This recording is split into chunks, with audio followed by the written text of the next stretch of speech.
Dessel estaba perdido en el sufrimiento de su trabajo, apenas al tanto de su alrededor. Sus brazos le dolían por el vapuleo sin fin del martillo hidráulico.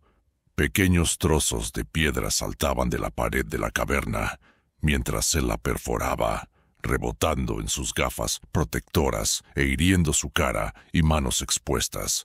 Nubes de polvo atomizado llenaban el aire, obscureciendo su visión, y el zumbido estridente del martillo llenaba la caverna, apagando los otros sonidos mientras excavaba centímetro a centímetro agonizante en la gruesa veta de cortosis entretejida en la roca ante él.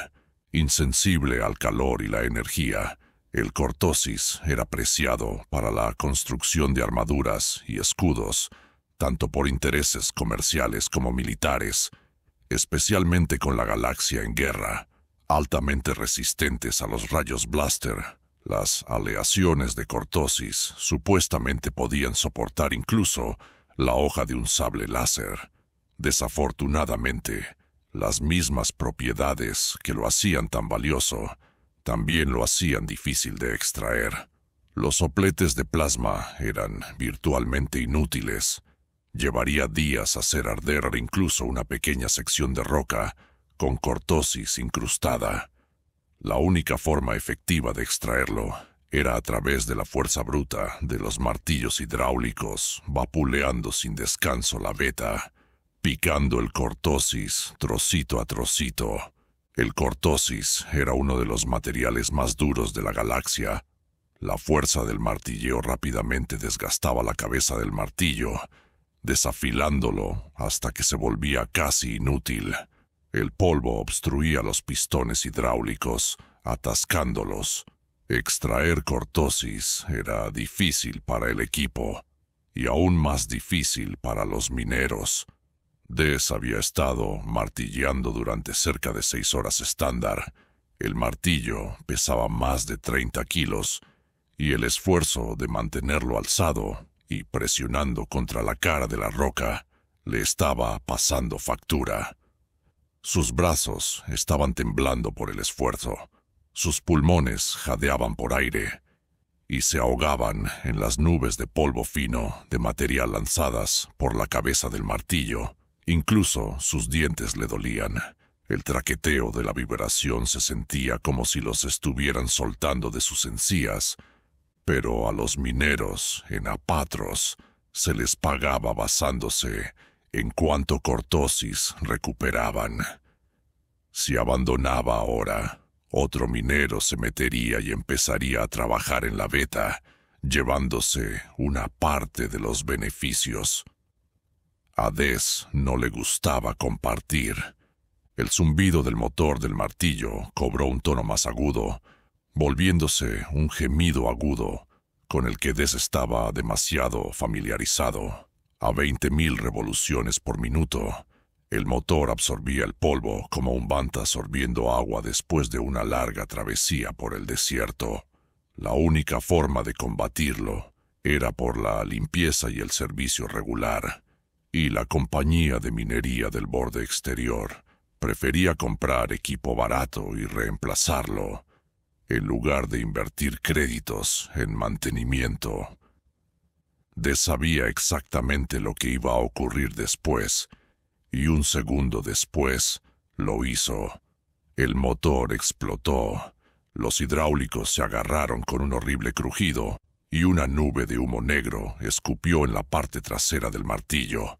Maldiciendo al MBE y a sus políticas empresariales, Des liberó su dedo contraído del gatillo y lanzó la pieza de equipo gastada al suelo. «Apártate, niño», dijo una voz. Gerd, uno de los otros mineros, dio un paso adelante y trató de apartar a Des del camino con un golpe de hombro para poder trabajar en la veta con su propio martillo. Gerd había estado trabajando en las minas por casi 20 años estándar y había convertido su cuerpo en una masa de músculo duro, anudado, pero el mismo Des había estado trabajando en las minas durante 10 años, desde que era un adolescente, y él era igual de sólido que el hombre mayor, y un poco más grande. No se movió. «No he acabado aquí», dijo él. «El martillo ha muerto, eso es todo. Dame el tuyo y seguiré con ello un rato. Conoces las normas, niño. Paras de trabajar y alguien más tiene permiso para meterse». Técnicamente Gerd tenía razón, pero nadie nunca se metía en la propiedad de otro por un mal funcionamiento del equipo. No, a no ser que estuviera tratando de iniciar una pelea. Des echó un vistazo rápido alrededor. La cámara estaba vacía a excepción de ellos dos, estando a menos de medio metro de distancia. No era sorpresa. Des normalmente escogía cavernas lejos de la red principal de túneles. Había sido más que mera coincidencia que Gerd estuviera aquí.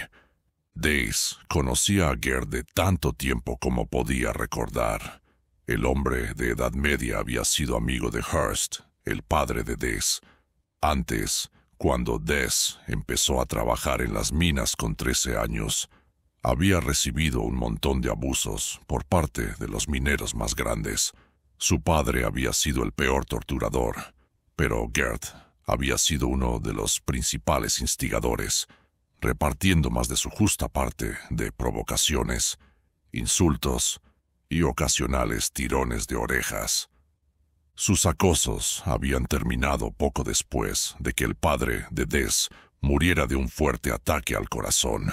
No era que los mineros sintieran lástima por el joven huérfano, aún así. Para cuando Hurst murió, el adolescente alto, flacucho al que les encantaba acosar, se había convertido en una montaña de músculo, de manos pesadas y un temperamento feroz. El de minero era un trabajo duro. Es la cosa más cercana a los trabajos forzados fuera de una colonia prisión de la República. Quien fuera que trabajara en las minas de Apatros se volvía grande, y Des sucedió que se convirtió en el más grande de todos ellos. Media docena de ojos morados, innumerables narices sangrantes, y una mandíbula rota en el espacio de un mes. Era todo lo que les tomó a los antiguos amigos de Hurst decidir que estarían más felices si dejaran en paz a Des.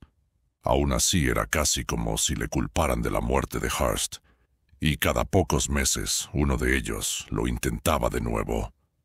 Gerd siempre había sido lo suficientemente listo como para mantener la distancia hasta ahora.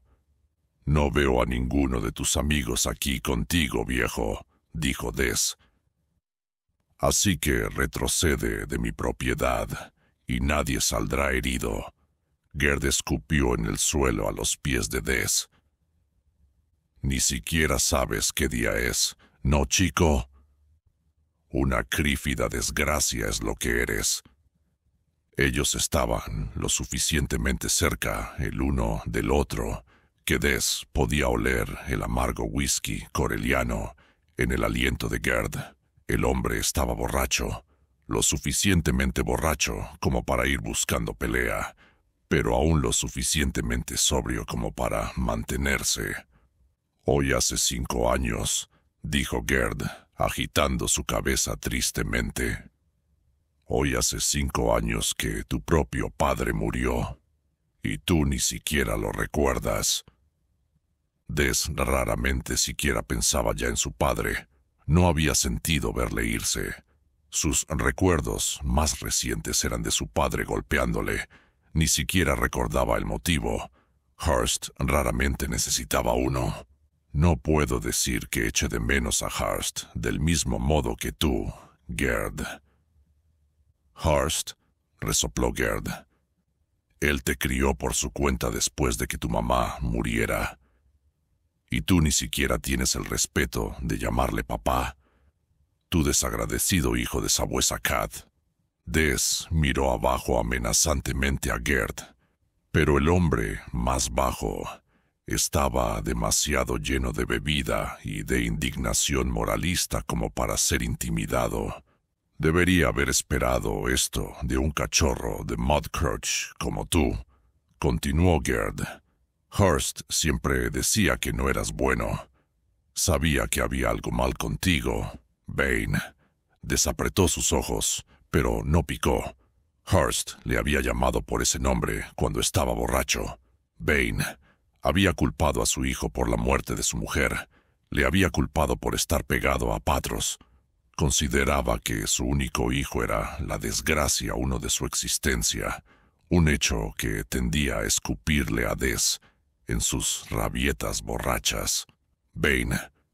Eso representaba todo lo malicioso, ruin e infame de su padre. Golpeaba a los miedos más internos de cada niño, el miedo a la decepción, el miedo al abandono, el miedo a la violencia. Cuando era un niño, ese nombre le había herido más que todos los golpes de los puños pesados de su padre. Pero Des ya no era un niño. Con el tiempo aprendió a ignorarlo, junto con todo el resto de la bilis de odio que escupía la boca de su padre. «No tengo tiempo para esto», murmuró él. «Tengo trabajo que hacer». Con una mano agarró el martillo hidráulico del agarre de Gerd. Puso la otra mano en el hombro de Gerd y le apartó de un empujón. Tambaleándose de espaldas, el hombre embriagado dio con su talón en una roca y cayó duramente contra el suelo. Se levantó con un gruñido, sus manos cerradas en puños. «Supongo que tu padre ha estado fuera demasiado tiempo, chico. Necesitas a alguien que te devuelva la cordura a golpes». Gerd estaba borracho, pero no era ningún imbécil, se dio cuenta Des. Des era más grande, más fuerte, más joven, pero había pasado las últimas 6 horas trabajando con un martillo hidráulico. Estaba cubierto de mugre y el sudor goteaba de su cara. Su camiseta estaba empapada. El uniforme de Gerd, por otra parte, todavía estaba relativamente limpio, sin polvo y sin manchas de sudor. Debía haber estado planeando esto todo el día, tomándoselo con calma y acomodándose mientras Des se desgastaba. Pero Des no iba a retroceder en una pelea. Lanzando el martillo de Gerd al suelo, se dejó caer agachándose, con los pies extendidos y los brazos hacia afuera, enfrente de él. Gerd cargó hacia adelante, balanceando su puño derecho en un gancho violento. Des extendió el brazo y cogió el puño con la palma abierta de su mano izquierda, absorbiendo la fuerza del golpe. Su mano derecha golpeó hacia adelante y agarró la parte inferior de la muñeca derecha de Gerd. Mientras tiraba al hombre mayor hacia adelante, Des se agachó y se giró, llevando su hombro al pecho de Gerd. Utilizando el propio impulso de su oponente contra él, Des se tensó y tiró fuertemente del puño de Gerd, dándole la vuelta hacia arriba, de forma que golpeó el suelo con su espalda. La lucha tendría que haber acabado justo entonces. Des tuvo medio segundo, donde podía haber soltado su rodilla contra su oponente, sacándole el aire de los pulmones y clavándole al suelo mientras él golpeaba a Gerd con sus puños. Pero no ocurrió. A su espalda, exhausta por las horas de levantar el martillo de 30 kilos, le dio un espasmo. El dolor era agonizante. Instintivamente Des se irguió, agarrándose los músculos lumbares anudados. Le dio a Gerd una oportunidad para rodar fuera del camino y volver a ponerse en pie. De alguna forma Des consiguió dejarse caer en su flexión de combate de nuevo. Su espalda aullaba en protesta y él gesticulaba conforme dagas al rojo vivo de dolor se disparaban a través de su cuerpo. Gerd vio los gestos y se rió. «¿Tienes un tirón ahí arriba, chico? Deberías saber que es mejor no tratar de luchar Después de una jornada de 6 horas en las minas, Gerd cargó hacia adelante de nuevo. Esta vez sus manos no eran puños, sino garras arañando y agarrando cualquier cosa que pudieran encontrar, tratando de anular la altura del hombre más joven y alcanzarle acercándose. Des trató de lanzarse fuera del camino, pero sus piernas estaban demasiado rígidas y resentidas como para hacerle llegar. Una mano agarró su camiseta, la otra tenía agarre en su cinturón, mientras Gerd tiraba de ambos hacia el suelo. Ellos forcejearon juntos, luchando en la piedra dura, irregular del suelo de la caverna. Gerd tenía su cara hundida contra el pecho de Dessel para protegerla, evitando que Des le diera un codazo sólido o un cabezazo. Todavía tenía agarrado el cinturón de Des, pero ahora su otra mano estaba libre, y golpeaba a ciegas hacia donde imaginaba que estaría la cara de Des. Des fue forzado a envolver sus brazos alrededor del propio brazo de Gerd, entrelazándolos de modo que ningún hombre pudiera lanzar un puñetazo. Con sus extremidades unidas, la estrategia y la técnica significaban poco. La lucha se había convertido en una prueba de fuerza y resistencia, con los dos combatientes desgastándose lentamente el uno al otro. Dessel trató de hacer rodar a Gerd sobre su espalda, pero su cuerpo agotado le traicionó. Sus extremidades eran pesadas y blandas. No pudo conseguir hacer palanca como necesitaba. En su lugar fue Gerd, quien fue capaz de torcerse y girarse, liberando una de sus manos mientras todavía mantenía su cara presionada fuertemente contra el pecho de Des, de forma que no quedara expuesta. Des no tuvo tanta suerte. Su cara estaba abierta y vulnerable. Gerd le dio un golpe con su mano libre, pero no golpeó con un puño cerrado. En su lugar llevó su pulgar con fuerza hacia la mejilla de Des, solo a un par de centímetros de su verdadero objetivo. Golpeó de nuevo con el pulgar, buscando sacar uno de los ojos de su oponente y dejarle ciego y retorciéndose de dolor. Le llevó a Des un segundo darse cuenta de lo que estaba ocurriendo. Su mente cansada se había vuelto tan lenta y torpe como su cuerpo. Apartó su cara justo cuando el segundo golpe aterrizó, el pulgar golpeando dolorosamente en el cartílago superior de su oreja. La ira oscura explotó dentro de Des, una explosión de pasión fiera que arrasó con el cansancio y la fatiga. De repente, su mente estaba despejada y su cuerpo se sentía fuerte y rejuvenecido. Sabía qué iba a hacer a continuación. Más importante, sabía con absoluta certeza lo que Gerd haría a continuación también. No podía explicar cómo lo sabía. A veces simplemente podía anticipar el siguiente movimiento de un oponente. Instinto, habrían dicho algunos. Des sentía que era algo más. Era demasiado detallado, demasiado específico para ser simple instinto. Era más como una visión, una breve mirada al futuro, y cuando pasaba, Des siempre sabía qué hacer, como si algo estuviera guiando y dirigiendo sus acciones. Cuando el siguiente golpe llegó, Des estaba más que preparado para él. Podía dibujarlo perfectamente en su mente. Sabía exactamente cuándo iba a llegar y precisamente dónde golpearía. Esta vez giró su cabeza en dirección opuesta, exponiendo su cara al golpe que llegaba, y abriendo su boca, mordió con fuerza, su sincronización perfecta, y sus dientes se hundieron profundamente en la carne sucia del pulgar inquisitivo de Gerd. Gerd gritó mientras Des cerraba su mandíbula, seccionando los tendones y rompiendo el hueso. Se preguntaba si podía morder limpiamente. Y entonces, como si el propio pensamiento lo hiciera pasar, seccionó el pulgar de Gerd. Los gritos se convirtieron en alaridos mientras Gerd liberaba su agarre y se alejaba rodando, agarrando su mano mermada con la que tenía entera. La sangre carmesí brotaba a través de los dedos, tratando de restañar el flujo de su muñón. Levantándose lentamente, Des escupió el pulgar en el suelo. El sabor de la sangre estaba caliente en su boca. Su cuerpo se sentía fuerte y revigorizado, como si algún gran poder se disparara por sus venas. Toda la pelea había eliminado a su oponente. Des podía hacer lo que quisiera con Gerd ahora.